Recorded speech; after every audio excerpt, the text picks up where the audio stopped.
Hello, everyone. Welcome to the session this afternoon.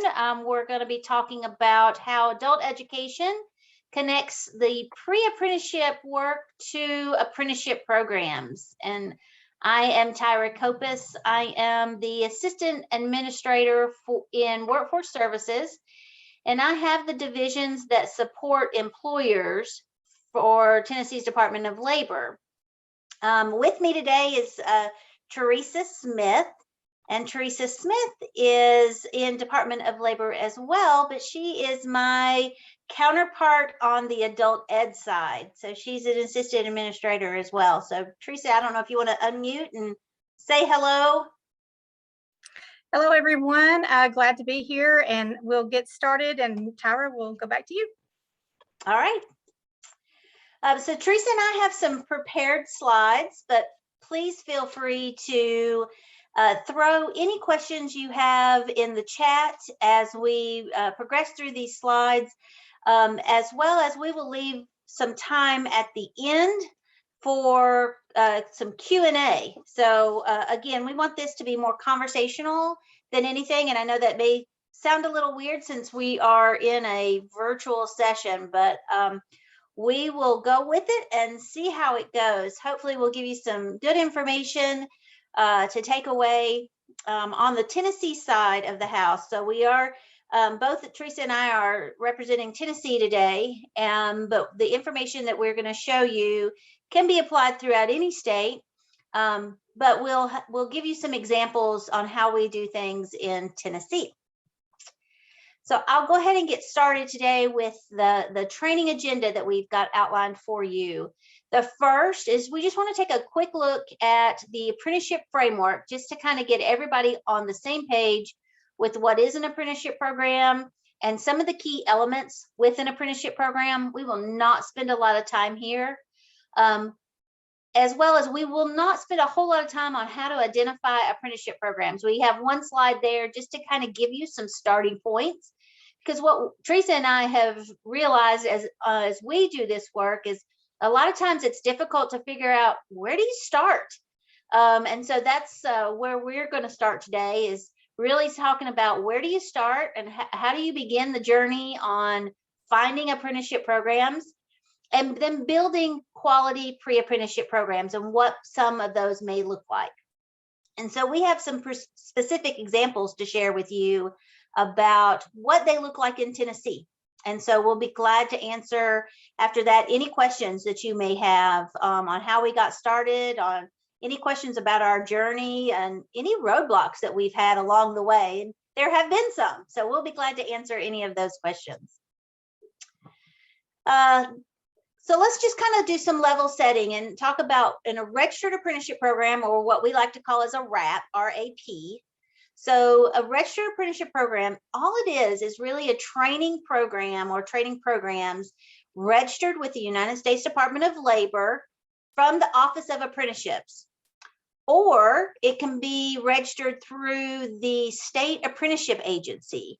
So the U.S. Department of Labor has either designated each state as an OA state, an Office of Apprenticeship program state.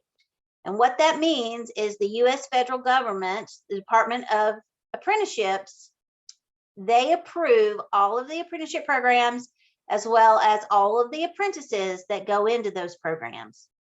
If your state is one of the state apprenticeship agencies, then your state is awarded that type of authority to approve those programs and approve all the apprentices. They're awarded the authority to do that on behalf of the U.S. Department of Labor Office of Apprenticeships.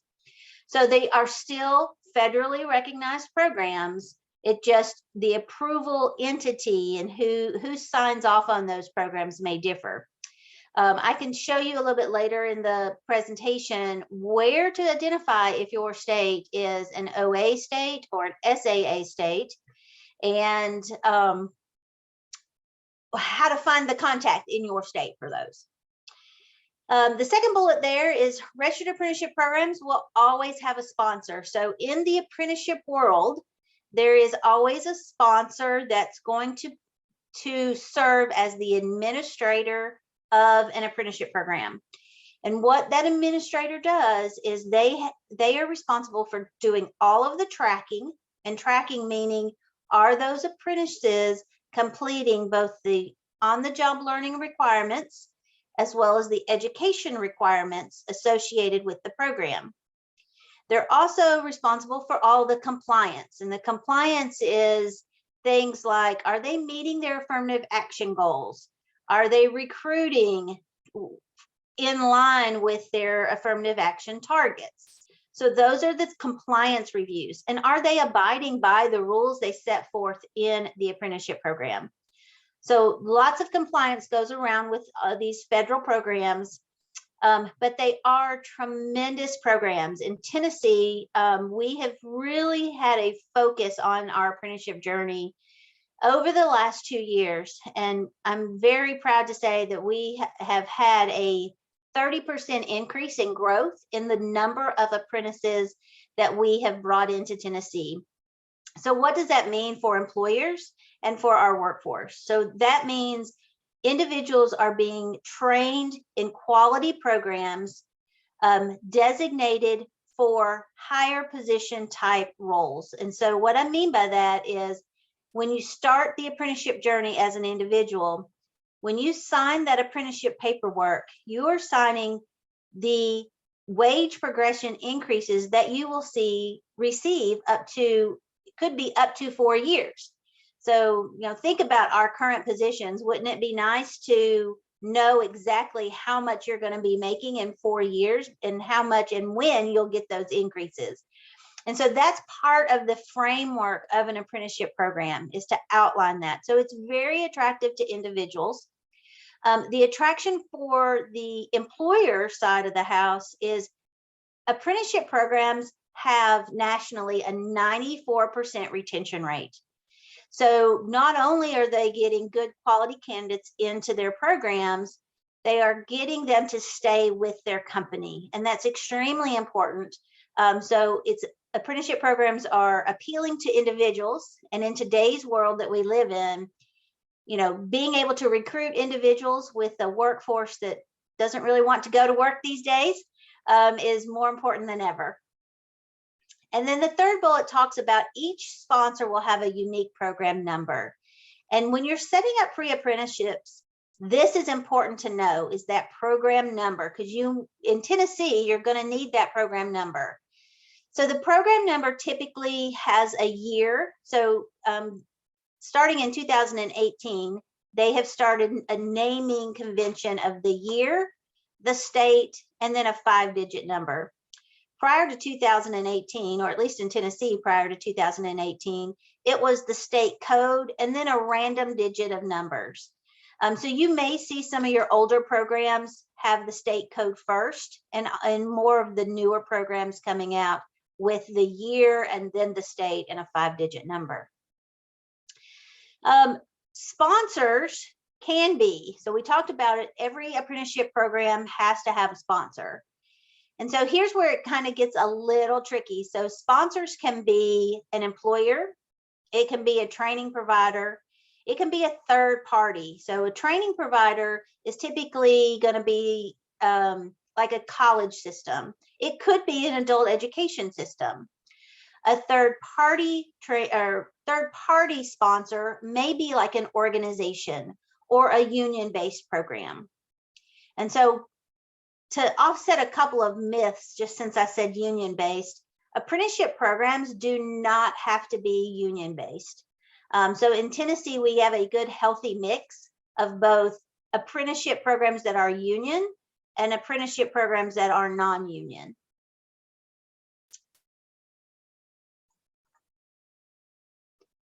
All right, so every apprenticeship program has two training components. The first is the on-the-job learning component, and the second is a related instruction component or related technical instruction component. The hours associated with that are based off of the occupation. So for example, a CNA occupation, certified nursing assistant occupation, may have only a 2,000 hour on the job learning requirement and 144 hours of training requirement. However, a welder or a lineman, electrical lineman, those programs are typically going to fall within the 8,000 hours of on the job learning and 576 hours of RTI. So I wanted to go over this slide because here's where the rubber starts meeting the road when you're talking about pre-apprenticeships. Employers pay the cost of an apprenticeship program. So anytime an entity can host a pre-apprenticeship and help offset some of those hours, that means the employer's not paying those costs for those hours, as well as the individual is getting through the program at a faster rate of speed. So they can come into the program with hours already completed via a pre-apprenticeship. And so we'll talk a little bit more about what that looks like here in just a minute. So I've gone through this first couple of slides. I just want to do a check with Teresa to make sure there's not any questions in the chat that I need to pause and address. No questions yet, Tyra. Okay. Well, so I'll take that as everybody is on the same page and we are all good to go, knowing what an apprenticeship program looks like and what the framework is. So first, how do you kind of start? So how do you find an apprenticeship program? So there are many different ways. First, I highly recommend that you engage with your Office of Apprenticeship or your state SAA department. Someone in your labor division, if you're not in Tennessee, should know who that person is. But a good point of reference is an apprenticeship.gov website. So on that website, you can actually go out to that website. It's www.apprenticeships.gov, and you can go in to find a program, and you can filter that into that information by state. That is going to give you a listing of all of your apprenticeship sponsors and how to connect with them. So that's first and foremost. You've got to find an apprenticeship program before you can build a pre-apprenticeship. So I get a lot of questions about, I want to build a pre-apprenticeship first, but the overall arching principle when it comes to building a pre-apprenticeships is they have to feed an apprenticeship program. So you have to have that apprenticeship program in place first before you can establish a pre-apprenticeship. So it's important to know how to get to how to find an apprenticeship program. The second is a lot of states have apprenticeship programs established within their college system. And some of the examples that we're going to show you, that Teresa will go over, will be one that we have partnered our adult education, our college system, with a pre-apprenticeship opportunity. The third example is just Google the state and apprenticeships. So Google your state. So if I was doing it, I would Google Tennessee and I would Google the word apprenticeships. That will typically take you to your state's apprenticeship website, if your state has one. And if not, it will probably redirect you back to the apprenticeship.gov site. So whether you're using Google or whether you're using another search engine, doesn't matter, just search for the state and do a web search for the state and the word apprenticeships. And then the fourth resource that you have that I think is really overlooked is really talk with your chambers, any associations, especially your technical associations. So there's usually, a plumbing, heating, and cooling association in every state. There's associations for your NCCER programs, builders or construction associations. So identify those associations. They're going to have either contacts for you or they may even be a sponsor of an apprenticeship program that you can connect with. So when you're talking about building a pre-apprenticeship, the key to remember is it's all about the employer. Without the employer hiring the individual, there's nowhere for the individuals to go after they complete in a pre-apprenticeship. So we're all about completion numbers. We're all about building good quality programs that are going to position the individual in an opportunity to be hired. So first, identify the value of the employer. So why would they want an apprenticeship or a pre-apprenticeship? So we're assuming we've already made a connection with an employer that has an apprenticeship program. The first point that you're going to make a value to the employer, and this is big right now because employers are struggling to find labor to fill their open positions. So talk to them about, do you need a pipeline of qualified candidates?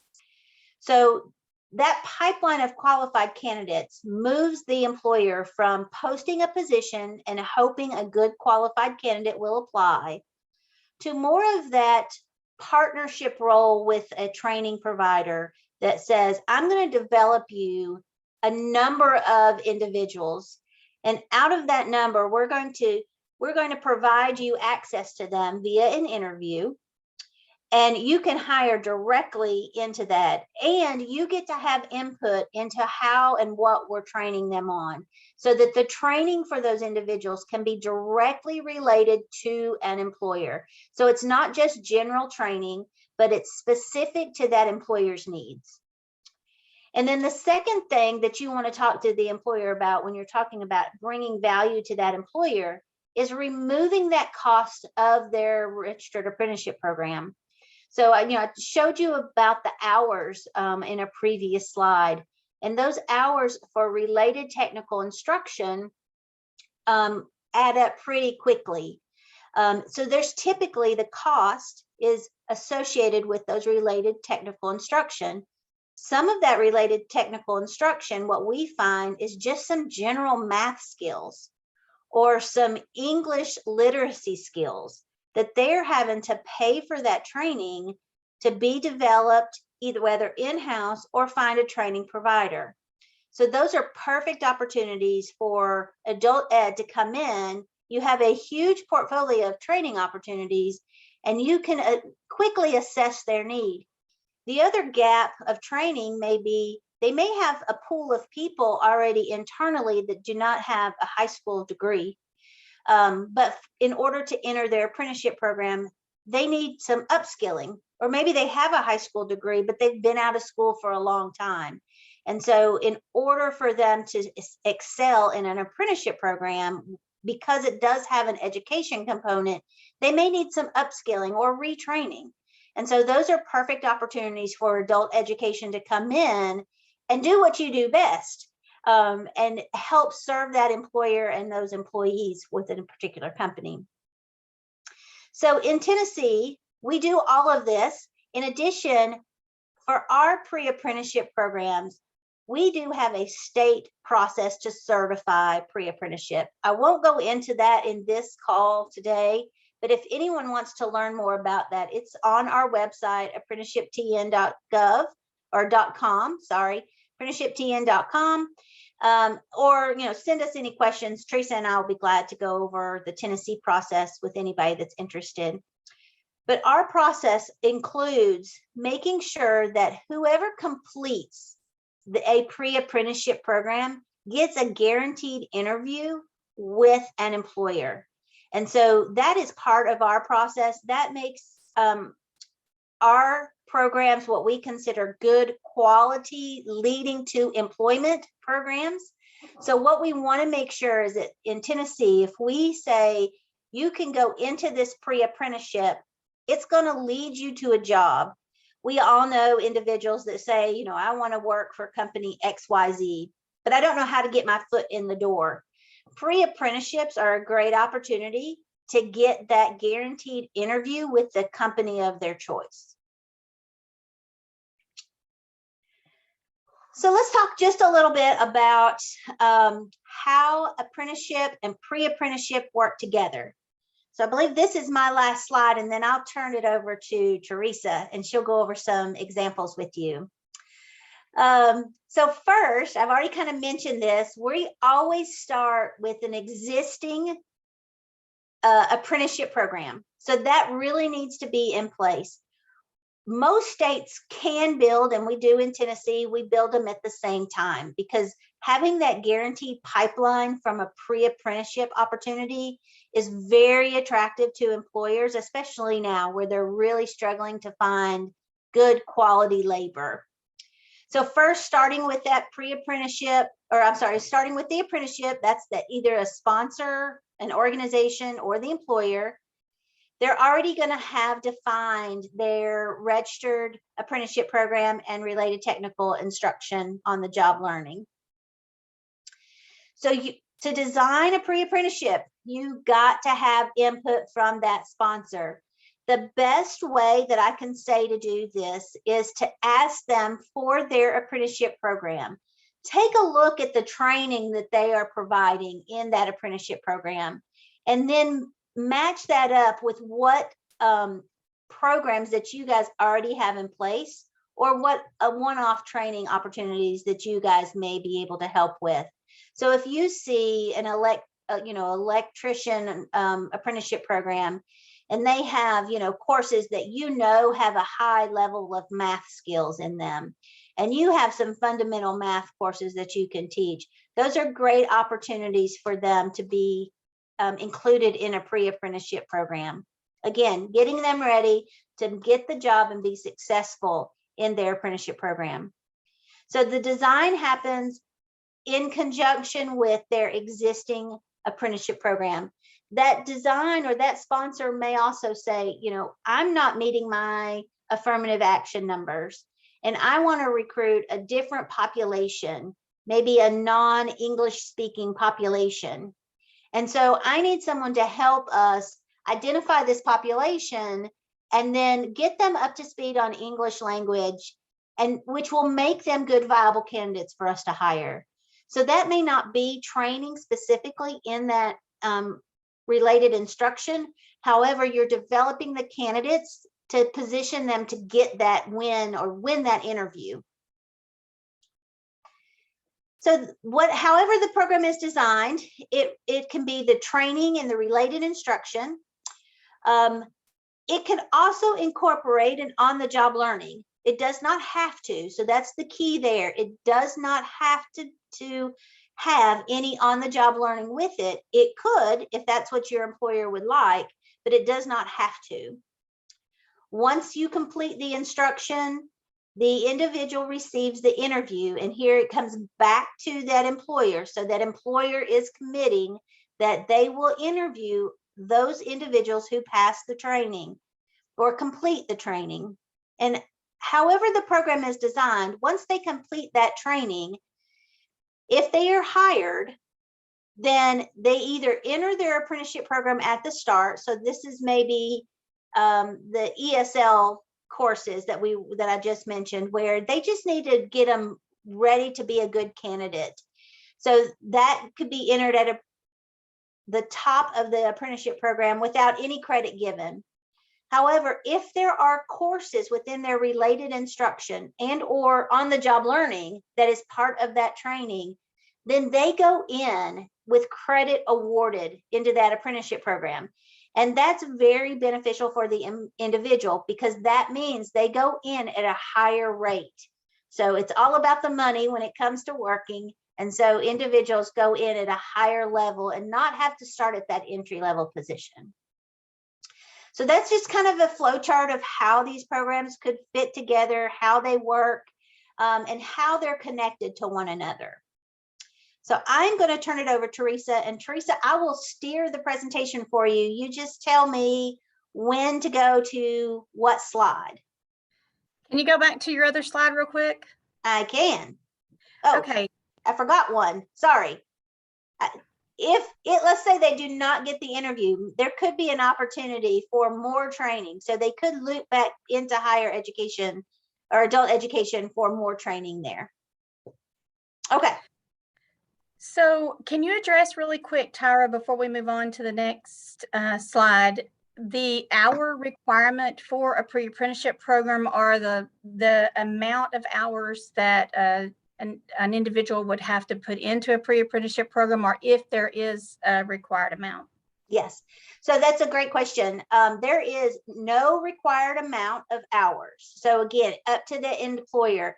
Employer may have an idea of a very thorough program that they want an individual to go through with multiple training courses. Or they may say, I just want one class. I just want them to have, I have a group of people coming from high school, and I just need you to work with this group to help develop, whether that's social skills or entry-level math skills. So it can be like one class maybe, or it can be a whole plethora of classes.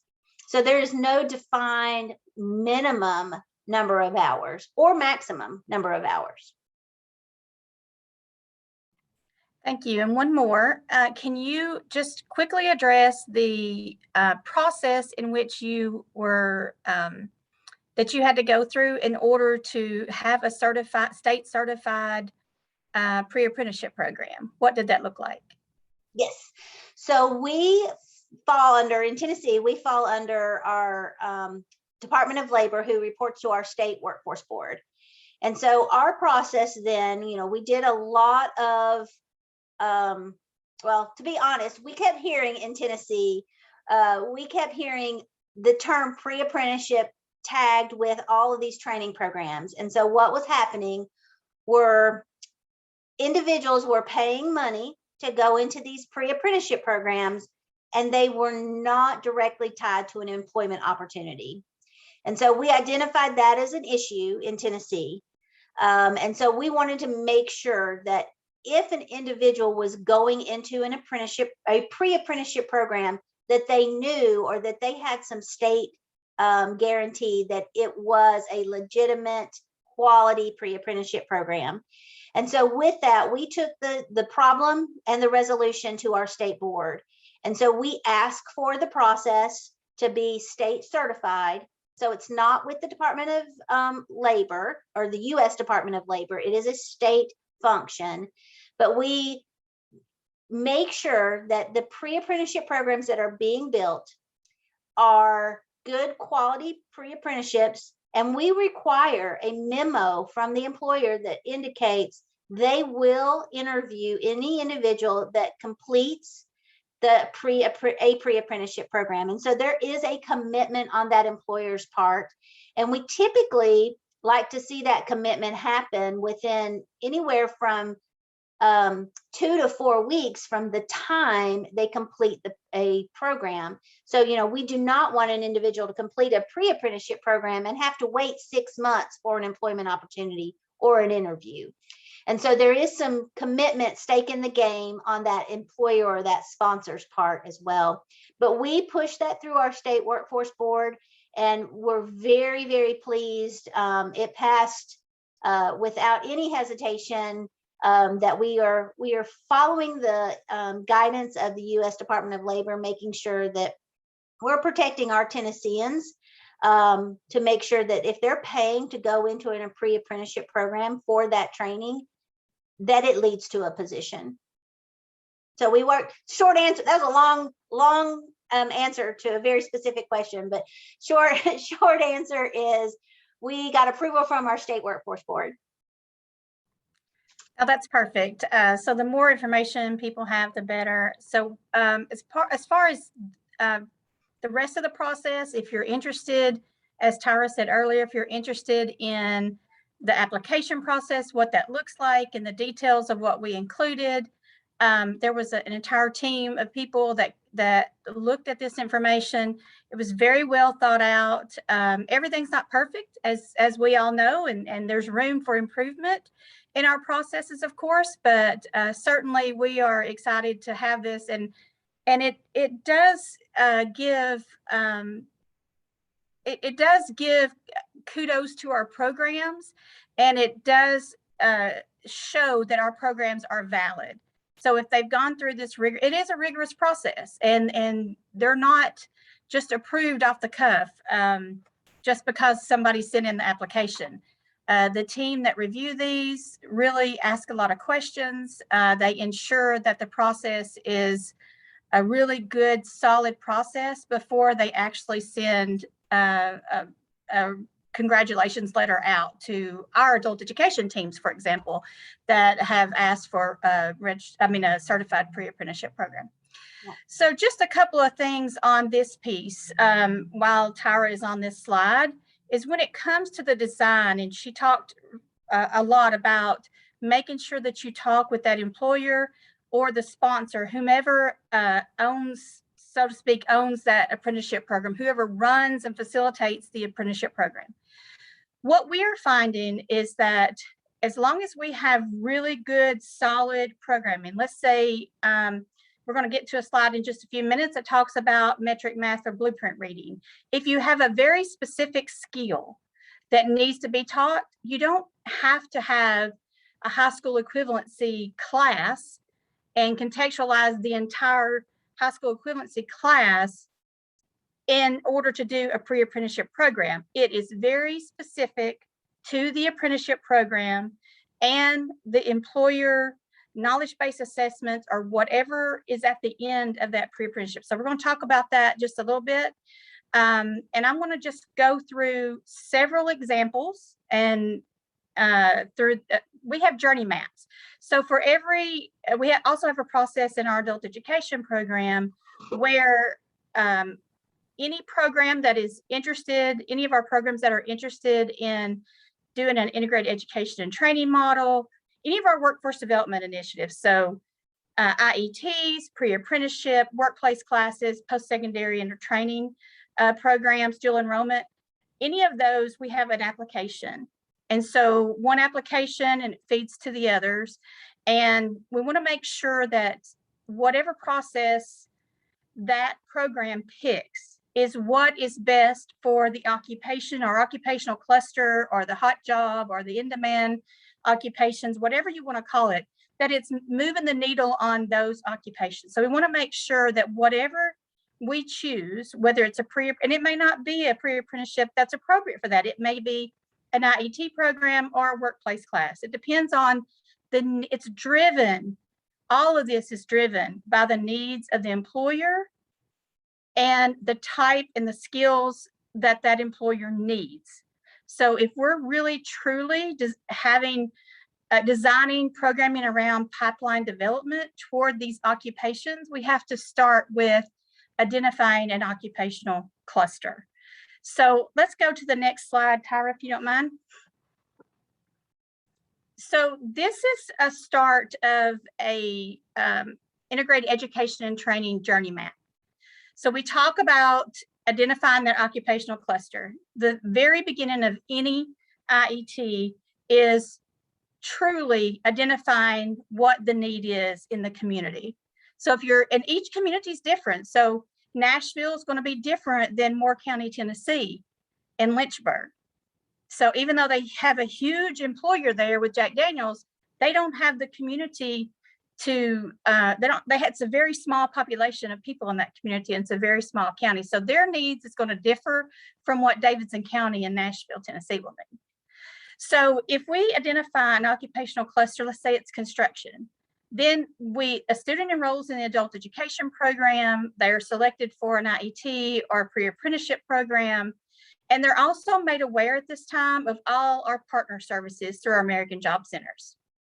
Then we put together what those programming is going to look like. And sometimes, with an IET, it's great to have an employer, but in an IET, you technically don't have to have an employer. You have to have a training provider, right? And you also have to have something that's in high demand occupation. So let's go on to the next slide, Tyra, if you don't mind.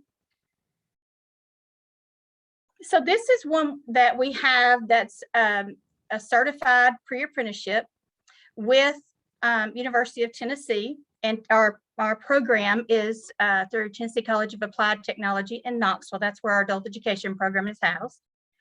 And this is custodial certification pre-apprenticeship. So this went through the process. So everything in the green box starts, that's where everything starts for adult education. If somebody's interested, if a program is interested in starting a pre-apprenticeship, then they have to have that registered apprenticeship number. So you see that there's a blank there that represents whatever that number may be.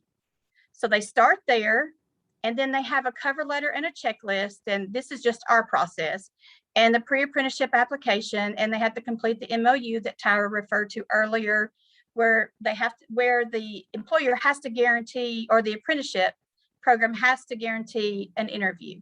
Doesn't mean they have to hire that person, but it does give them, give the individual an opportunity to apply.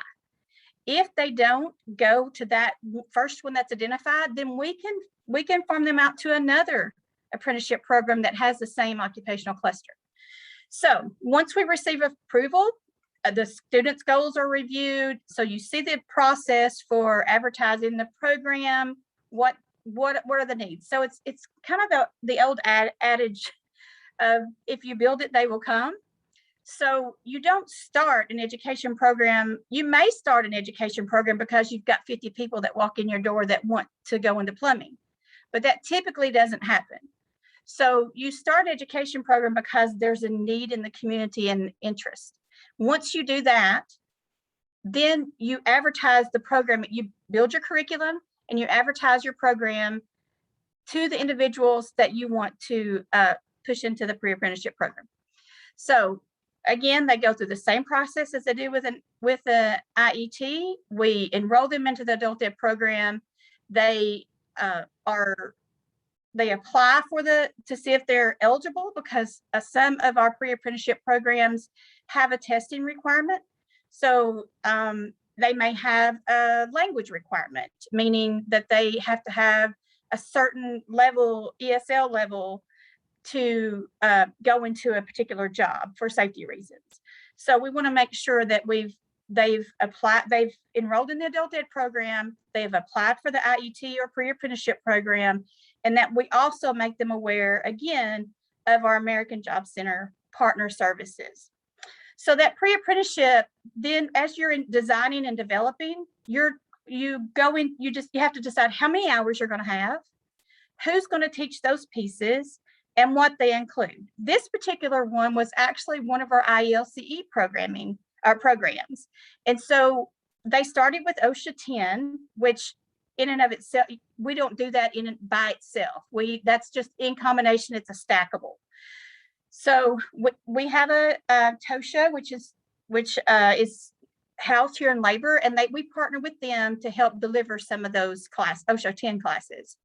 Then we have, this particular one is using Ventures. So the IELCE program is using the Ventures series and to teach a lot of the vocabulary. We use the Burlington Civics. This particular program is using Burlington Civics via Burlington English. And then we have employability skills also with Ventures in Burlington. That's the IELCE pieces. And then we have on-the-job training with the University of Tennessee. Once that's completed, they'll go into the apprenticeship program after successful completion of the pre-apprenticeship. That once they do that, they get their interview and they're either accepted or not, and we roll them to someone else. We also, this particular one has a knowledge-based assessment. So it's approved by the apprenticeship program and then the employer, which is University of Tennessee, which is the sponsor. And it's up to them to set up within 2 weeks that employer interview. So our adult education providers, the instructors, help guide that process with the apprenticeship team in order to make sure those interviews are set up. Let's go to the next one.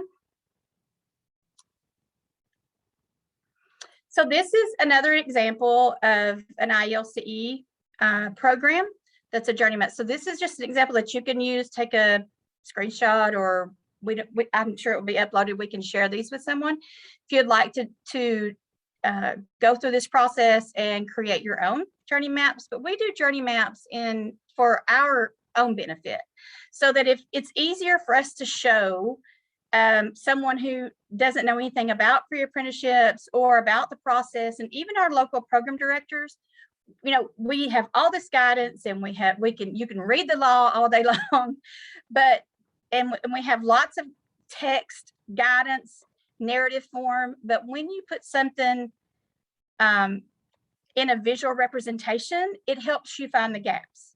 So once we started utilizing, and it doesn't have to be this, of course, you can utilize whatever you want, but this has worked well for our program directors. They understand it, they get the visual representation, and they see the gaps that they may not have hit yet. So if they, we had a hard time at the beginning. One of the challenges that we faced was finding that registered apprenticeship number. So they kept trying to, our program directors really kept trying to find that registered apprenticeship number without communicating with the apprenticeship program, which was one of the first things that Tyra talked about. Make sure you are talking with that individual. They wanted to have all this in place and have this nice, neat, pretty picture to go present to a sponsor. And that's not exactly how it works. It is in partnership, but you can take something like this that you have previously with another sponsor, and you can take that snapshot and show that in that sponsor and apprenticeship program, and so they can get an idea of what you can do. So it's it's easier to explain, and you're welcome to utilize any of this that we have. Tyra? So this is another example of construction pre-apprenticeship. So this one starts with tool identification, or the same process that we talked about with the others, but this is using, this is HBI curriculum. We're using the PAC core, and this is a pre-apprenticeship program. So there's 100 hours, and it's around 4 months. Some may get through before then. So you have safety in OSHA 10, your tool identification, construction math, employability skills, hands-on experience, which is through the Tennessee Builders Education Foundation. So all of this comes out as far as a pre-apprenticeship program. This is everything that we identify in our journey maps, who's doing what piece, so that when you're showing an instructor what needs to be taught, adult education is helping with some of the tool identification with vocabulary, and we're doing the construction math and employability skills. And then either TOSHA or Tennessee Builders Education Foundation are doing the other pieces.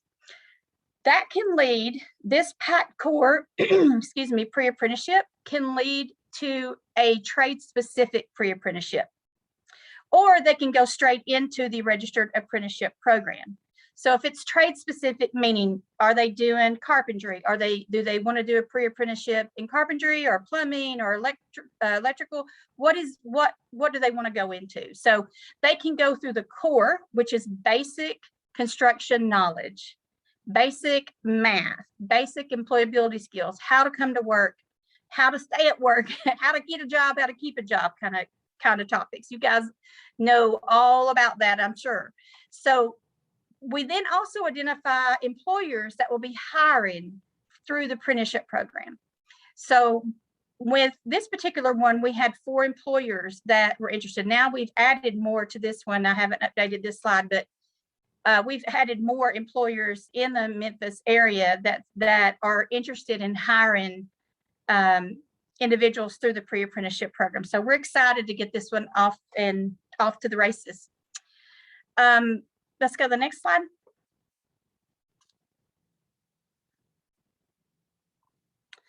Okay, so this is one with Northeast State Community College and J.A. Street. So this is a carpentry pre-apprenticeship, and this is just another example of how adult education can go through the process, identify what is needed. This is also another one that is utilizing apprenticeship or registered apprenticeship and employer approved knowledge-based assessment. So they need to, first they'll get the NCCER credential and take the knowledge-based assessment. So I think that's the last one, right, Tyra? Okay, so we've got about 6 minutes for questions, and let me look in the chat and see, because I know, Tyra, you can't see the chat. Anybody have any questions? I don't see any questions. We definitely can, Jody, we definitely can share the journey maps. They're not private, I guess. So we'll be glad to. And Kim, I'm not sure how you get a copy of the presentation, but maybe our support person can let us know how Coap is going to distribute that information. Do you know, Tyra? No, if you want to throw your email in the chat real quick, I'll make sure you get it. But I'll also send it to our Coap person and see if they can link it somewhere that you can access and maybe send out a follow-up email. And Tyra and I will also be presenting at Coap in Seattle. So we'll be adding some more information, and maybe we'll see each of you there. Does Tennessee provide any public funding? Is WIOA funding used? So WIOA funding can be used. We leave all of our funding up through our local workforce development areas or our local workforce development boards. I am very thankful in Tennessee that the governor has recognized the work that we're doing on the apprenticeship office, and therefore he has allotted reoccurring state funds that we can use. And so, yes, we do have funding to support apprenticeships, first-year apprenticeships, second-year apprenticeships, and pre-apprenticeships, and that just rolled out this year. One other question is, do you consider your ILCE pre-apprenticeship as an IET? And I can take that one, Tyra. Okay, so a lot of your IETs can also be certified pre-apprenticeship programs, but all pre-apprenticeships cannot be IETs. So some of them can. It doesn't go both ways, but 90% of the time, an IET can be linked to a pre-apprenticeship as long as you have a registered apprenticeship program. That's the key. That's the difference. So major, that's the first thing that we do is we make that first. We do occupational cluster. What's the need? And link it to a registered apprenticeship program. But a lot of ours can be, yes, both. Let's see. And I'll go ahead and just make one comment as well, if I can.